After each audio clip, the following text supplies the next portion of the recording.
À la veille d'une étape cruciale de l'histoire de l'Algérie indépendante, des experts en intox continuent de faire pleuvoir leurs mensonges afin de jeter le discrédit sur le référendum du 1er novembre, texte fondamental qui assoira les bases d'une nouvelle Algérie.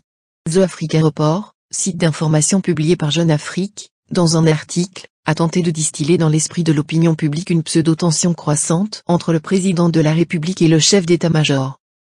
En effet, avec une imagination fertile digne des délires de scénaristes de science-fiction, le rédacteur de l'article évoque la politique étrangère, la réforme constitutionnelle, l'ingérence dans la gestion des questions de sécurité et de défense et les nominations et changements opérés par Tebboune dans différentes institutions, comme étant des questions ayant contribué à la montée des tensions entre les deux hommes. Ce n'est pas la première fois que des articles commandés de sphères connues de tous pour leur hostilité maladive à l'Algérie libre et indépendante tombent sur l'armée nationale populaire, en particulier. Engement que s'apprête à vivre le pays, verse aujourd'hui dans la réaction. Elles veulent passer à l'offensive et pour ce faire, l'usage de la manipulation, le recours à la désinformation et l'utilisation du conditionnel pour entretenir un flou qui n'a rien d'artistique, pour mieux cacher les sources et à ceux qui profitent de cette désinformation.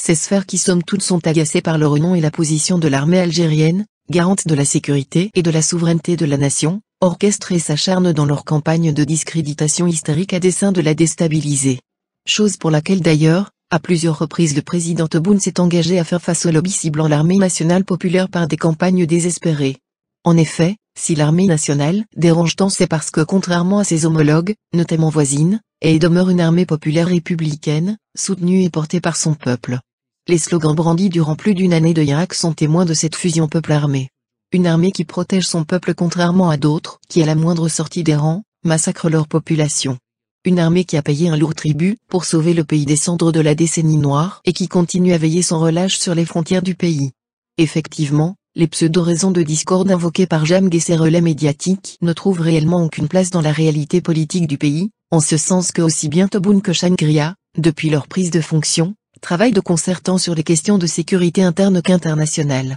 Et pour cause, Abdelmadjid Tebboune, président de la République démocratiquement élu du peuple le 12 décembre dernier, et également ministre de la Défense, a de tout temps affiché un appui et un intérêt aussi permanent que particulier à l'ANP lesquels appui et intérêt ont toujours été salués et reconnus par le chef d'état-major, Saïd Changria qui, par ailleurs, ne s'est jamais opposé, comme le prétend The Africa Report, ni au projet de réforme constitutionnelle ni à toute autre décision précise par le chef de l'État. Et donc, n'en déplaise au Magzen qui financièrement soutient Jeune Afrique, il n'y a aucune friction entre l'armée et son chef suprême. Et il n'y a aucune eau dans le gaz entre Tebboune et Changria.